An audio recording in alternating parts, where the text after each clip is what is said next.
on WMUN 92.5 FM, 1340 AM, and the Gainbridge Ball State Cardinals Sports Network.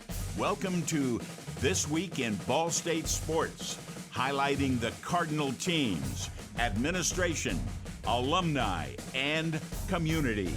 Now here's the voice of the Cardinals, your host, Mick Tidrow. Back here on a Thursday morning, March 12th, 9 to 9:30 on This Week in Ball State Sports. Thanks so much for tuning in each and every week. If you want to check out some replays of previous episodes, just go where you get your podcasts and search This Week in Ball State Sports. Thank you to Jackson Jacoby for producing here this morning. We'll have Jeff Mitchell, Director of Athletics of Ball State, join us, and head coach Brady Sallee of women's basketball on the phone lines from two pre-recorded conversations last night. After women's basketball defeated Bowling Green, we're able to catch up with Jeff and Brady to talk about a bevy of things. But, of course, on the women's basketball side, Brady will break down how the first game went, what they're doing for preparations of next up for them on Friday. They'll play the Toledo Rockets in round 2 of the MAC tournament, hoping to get the championship on Saturday. We talked with him as he was watching the UMass-Toledo game. So, really good conversation, and grateful he took some time late at night while he was watching one of the games of who his opponent was going to be. Jeff Mitchell will break down the decision behind the Ball State men's basketball move of moving on from head coach Michael Lewis and going a different direction. In addition to talking some football schedule stuff, he has some comments on that, but still there's no exact timeline for when the football schedule will drop from a conference standpoint, but he has some indication of what that'll be coming up a little bit later. So we'll get to Jeff Mitchell and Brady Sallee in a few minutes, but want to run through some of the items that have happened across Ball State athletics and what's going to happen. A big-time win for women's basketball. Grace Kingery, a career-high 25 points and hit 5 threes. Brian Hogg named 2026 AVCA 30 Under 30 Collegiate Award honoree for men's volleyball. He's one of the assistants, so congratulations to Coach Hogg on that. Swim and dive is set for the National Invitational Championships. Baseball won a series against Central Michigan to open up MAC play. Softball took down Illinois a couple of times in Louisville the past few weeks. So they're 11-7, and they have their home series to open up MAC play to start this weekend, Friday and Saturday. And men's volleyball hosting Ohio State on today, actually. That's tonight. That's a good matchup between two ranked opponents. Men's tennis returns to Muncie for a key doubleheader against UIC and NIU. That is what's coming up across Ball State athletics. So make sure to check out ballstatesports.com. Call 888-BSU-TICKET for your tickets. And also, baseball, softball games, folks, are free to attend. And really cool that Ball State Athletics is offering Picnic at the Park. It is going to be for Ball State baseball and softball games. You can bring in your own food and have some fun with Picnic at the Park concept for the 2026 season. And there's concession options might be available, but might be adaptable to changes due to some weather. So keep your eyes out for that, but you can definitely bring your own food and drink at Picnic at the Park for baseball and softball this year. So fun stuff there on that side of things. All right, first up on Ball State Conversations is Director of Athletics, Jeff Mitchell, here on This Week in Ball State Sports. We're fully into the month of March, and on This Week in Ball State Sports, we're talking some of the madness. Ball State women's basketball on the road to Cleveland, Ohio, of course, in the Mid-American Conference Tournament, and we'll start with Director of Athletics, Jeff Mitchell, who is literally in Cleveland right now just after Ball State women's basketball beat Bowling Green in the quarterfinals of the tournament. Jeff, appreciate you jumping on here to start off the show, and congrats to women's basketball for a first win in the tournament. Well, Mick, thank you for having me. Yeah, an exciting game. That you said it perfectly. We're in March. The madness has begun. 3 great basketball games at the time that we're talking right now have been played here in Cleveland, and really proud of our team.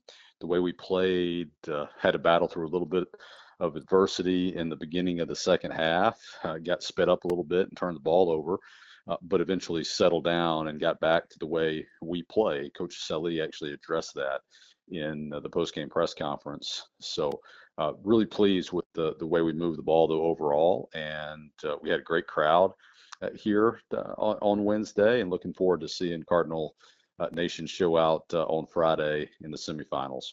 Feels like the game break that they have from Wednesday to Friday is a huge help for the tournament. You get the first game in, you get the scout right after, and then you've got that whole day to prepare for the second game. Do you feel like that's pretty advantageous for teams going into the semifinals? I think it really is, and the student athletes talked about that in the post-game press conference as well. We had Grace Kingery and Brady Sallee, who both acknowledged the importance of the recovery opportunity to get fed, to get hydrated, to get rested, and then have a day of prep to figure out, who we're playing and how we're going to attack that opponent. So they were excited about the fact that they get to rest a little bit, and I do think it plays a role in being able to go on Friday, and perhaps even helps because you've had an extra day there to be able to go on Saturday as well.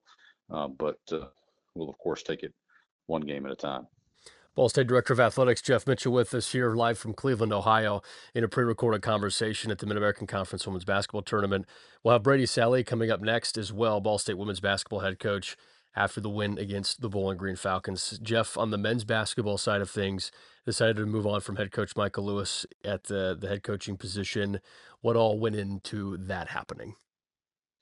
Well, certainly appreciate the effort that Coach Lewis put into the program the last 4 years. There are numerous contributions that he made, and grateful for that.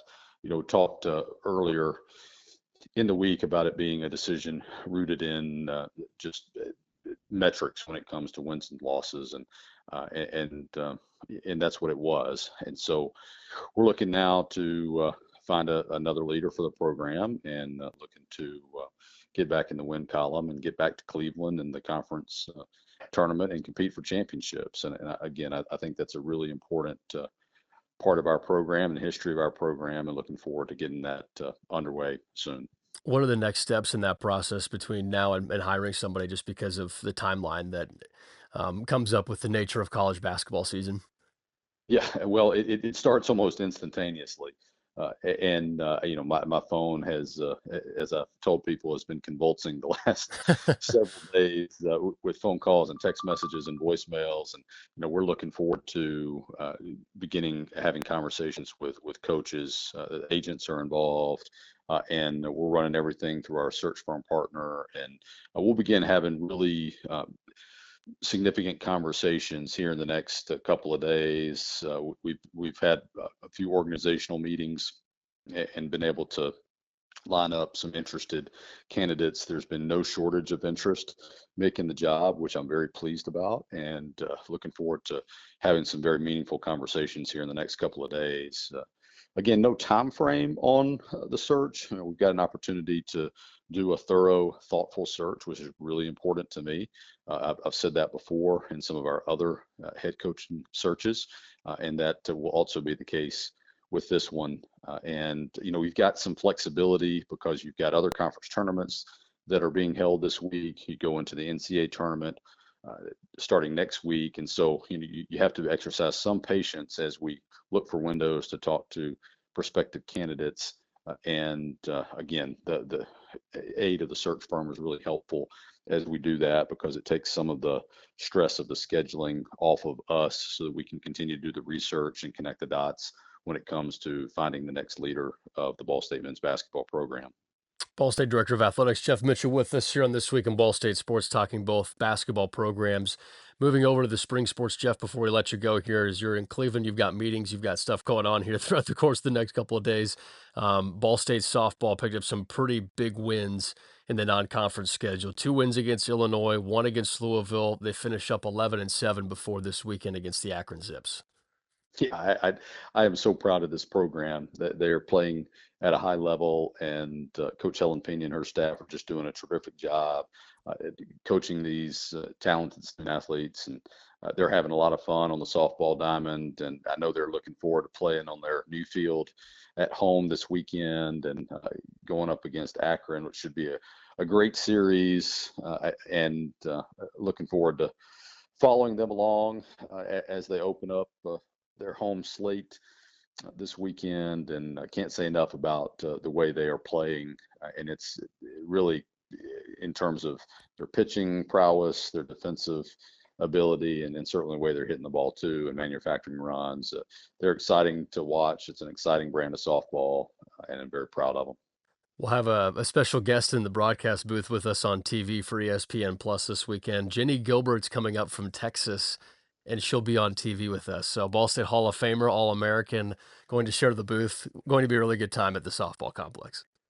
She's going to make that broadcast great, Mick. She's going to elevate it to a whole nother level that nobody else, including myself, could take it to. So we're excited to have her in the booth.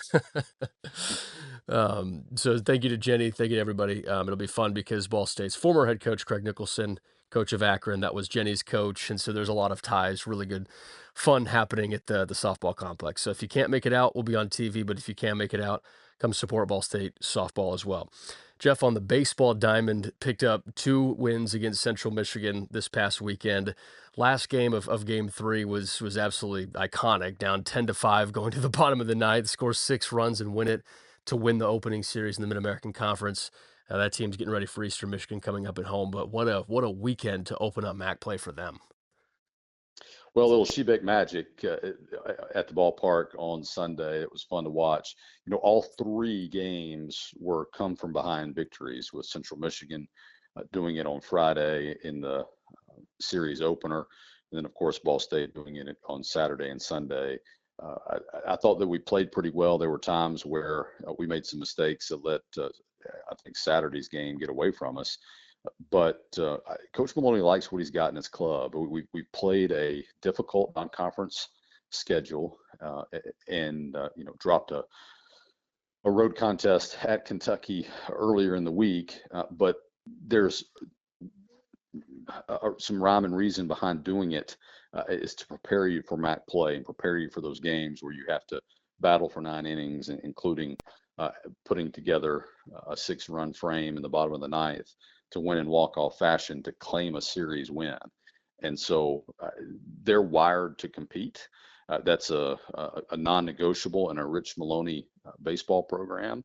And we've got a lot of new faces on our team this year, Mick, but Coach Maloney's done an excellent job getting those guys ready to play, and excited for them as they continue to grow and develop as a team. And they've got a lot more developing to do, and I think that's exciting to coach, and that's exciting for our players and for our fans, and really looking forward to continue to watch them compete as we roll into this second weekend of conference play, hosting a good Eastern Michigan team. Ball State Director of Athletics Jeff Mitchell with us here on This Week in Ball State Sports, a pre-recorded conversation as he's in Cleveland with the Ball State women's basketball team. Jeff, before we let you go, football season tickets are on sale, and there's an early bird special for the next couple weeks, right? There is, and we encourage our fans to get their season tickets.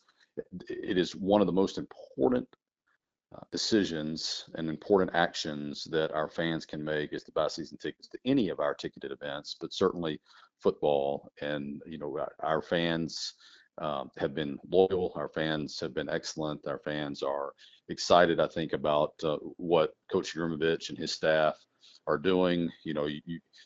Coach doesn't like to look at any type of recruiting news, and I certainly can appreciate that, and I don't spend a lot of time on it either. But by all accounts, a lot of different of these scouting watchers have said that Ball State has had their best recruiting class either ever or in well over a decade, and that's really exciting to hear that. Now, Coach dismisses it and says, "Look, we're developing, our team for this next season," and exactly, what he should say and exactly what that mentality should be. But I think for our fans, it should give them the opportunity to get excited about what we're doing, and as we begin spring ball here in about a week and a half.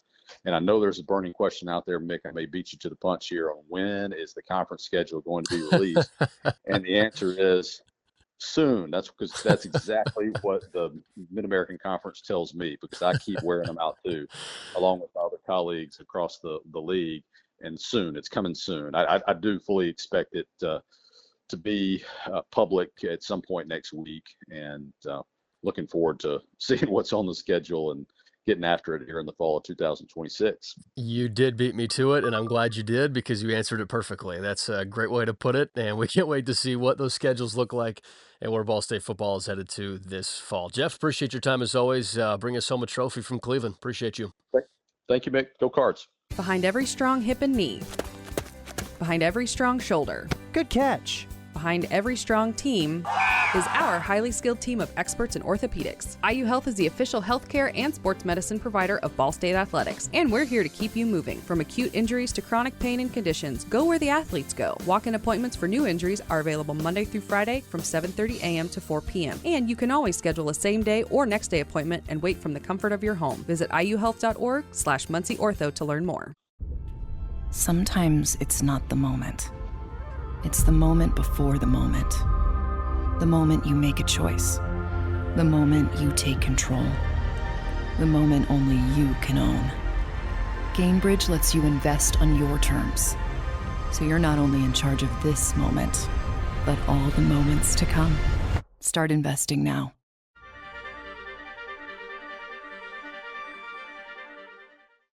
Ball State women's basketball defeating Bowling Green in the Mid-American Conference quarterfinals of the MAC tournament, 75-63. And we're joined by Brady Sallee, who's live watching UMass versus Toledo, scouting in the middle of the game of the one that just ended after you guys. This is live updates in the flesh in Cleveland. Right. Appreciate you. 100%. Yeah, no problem. 12-point win, Coach. How would you describe how the first one went for you guys? Yeah, I thought it was kind of a game of punches, really.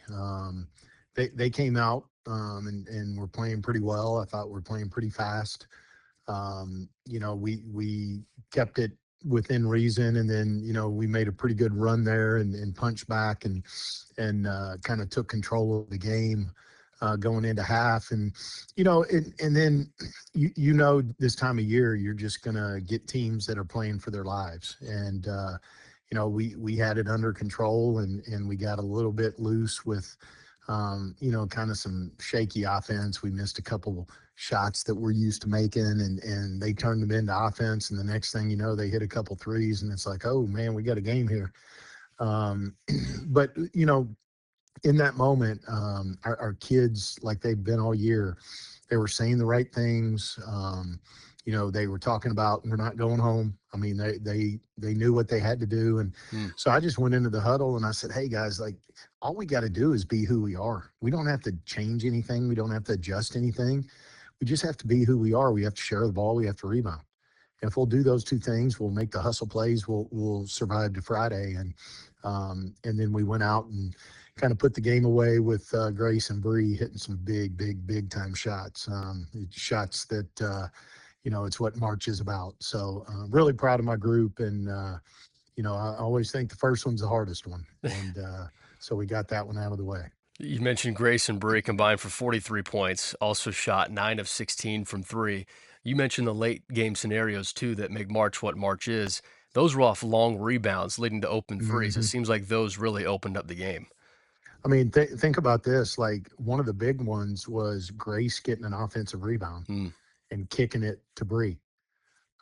So, you talk about you need players to make plays sometimes, right? And Grace in that moment is supposed to be covering back on defense. She's not even supposed to be around an offensive rebound. But that's what I'm talking. Like, you got to go make winning plays. And she saw an opportunity where she could go in there and get one. They weren't blocking her out, and she got a huge one, kicked it out, and we ended up hitting a 3 out of it. So, I just think in that moment our kids knew how to win the game, and were very calm.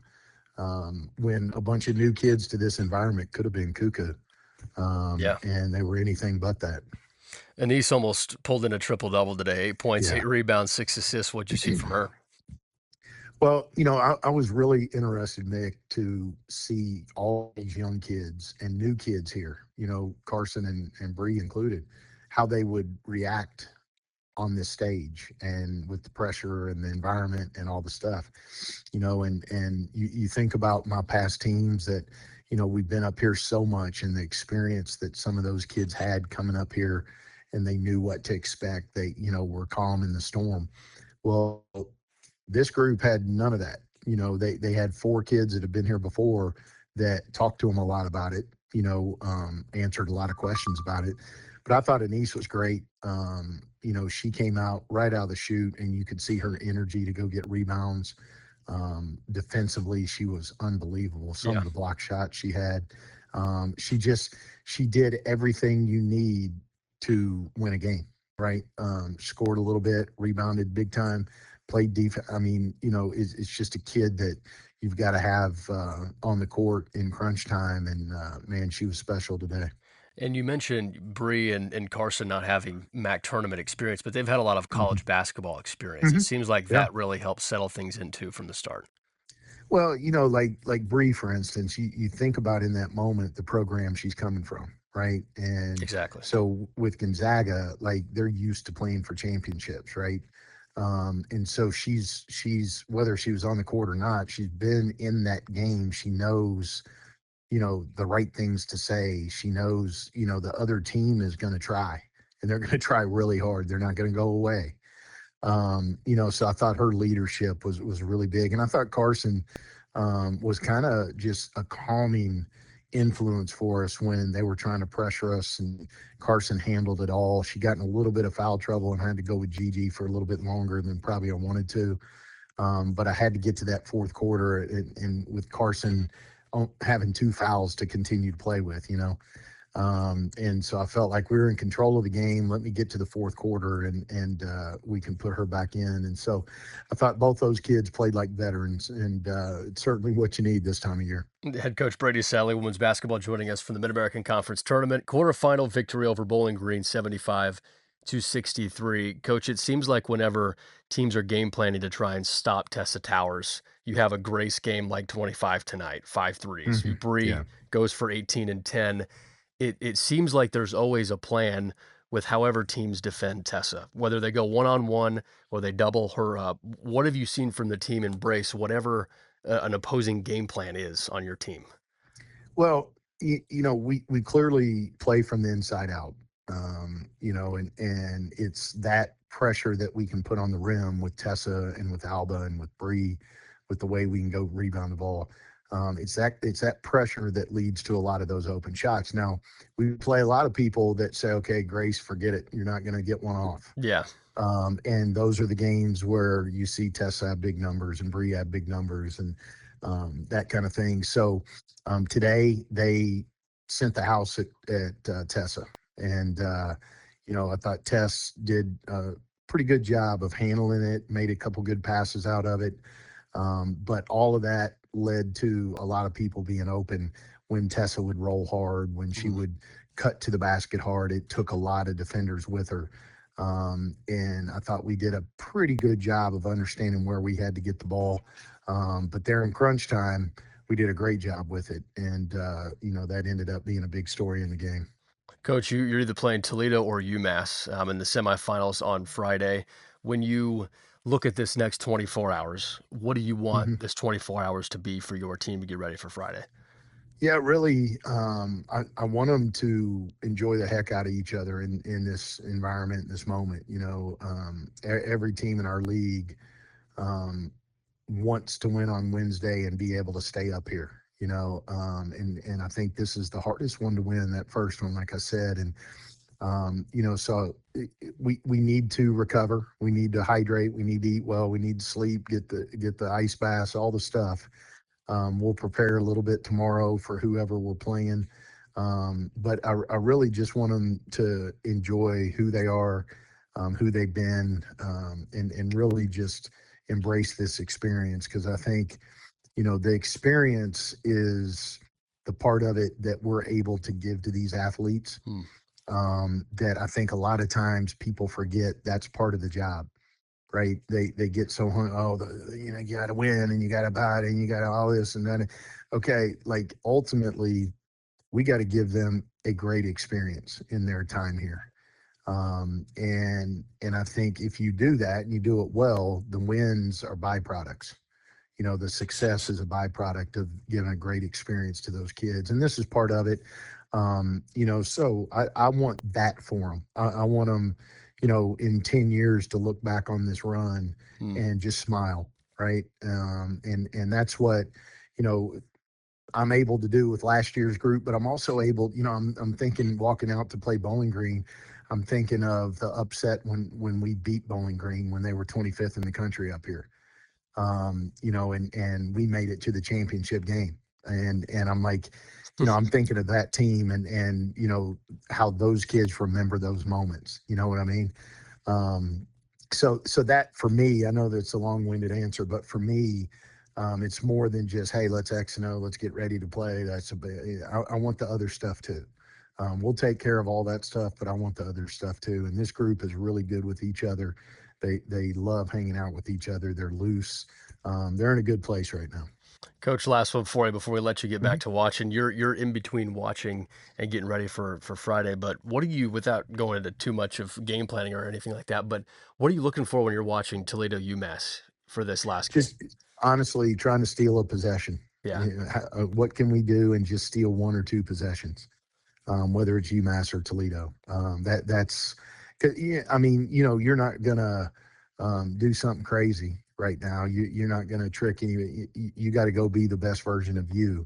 But in that moment, can you steal a possession or two? Can you get a bucket out of something that you've seen? Because those buckets end up being big in these games in semifinals and finals. So that's really, trying to just peel back that last layer of the onion and see if we can't find something that'll help us get to Saturday.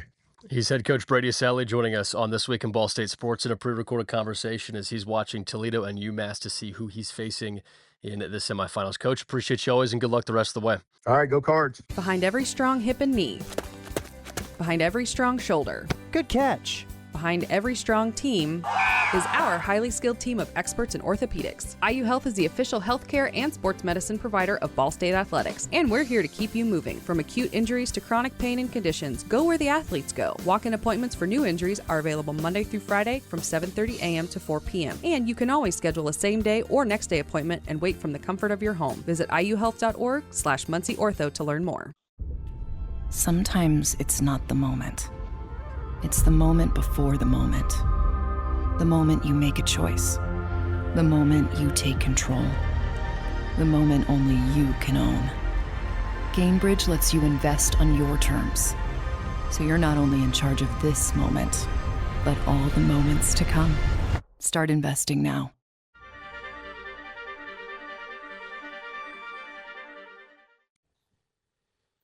Final few seconds here of This Week in Ball State Sports. Ball State Athletics is the place to check everything out. BallStateSports.com. Call 888-BSU-TICKET for any ticket needs, as Ball State football season tickets on that early bird special until the end of March. So make sure to check that out and get ready for Coach U's second season. Thank you to Jeff Mitchell and Brady Sallee for joining us here as well in pre-recorded conversations late last night after women's basketball beat Bowling Green. But again, Jeff said that the conference schedule from the MAC hopefully is coming out around next week at some point. With this week being conference tournament time, makes sense that it would not come out this week. But keep your eyes peeled. We'll see where Ball State football is headed this fall in conference action. Until then, basketball is still in action with the women's side. If you have a chance to get to Cleveland, go check them out. If you don't make it to Cleveland, listen here on WMUN to Sam and Braden all weekend long. That'll do it for our show here today. Special thank you, Jackson Jacoby, for producing. Jeff and Brady Sallee for joining us here on the program. We'll talk with you next week on March 19th, 9 to 9:30 a.m. This Week in Ball State Sports. Make sure to visit wherever you get your podcasts. Check out all of our episodes previously by searching This Week in Ball State Sports. We'll talk with you next week, Cardinals fans. Thanks for tuning in here today. Thanks for listening to This Week in Ball State Sports. The preceding has been a GameBridge Ball State Cardinals Sports Network presentation on 92.5 FM, 1340 AM, WMUN. Now back to regular programming already in progress.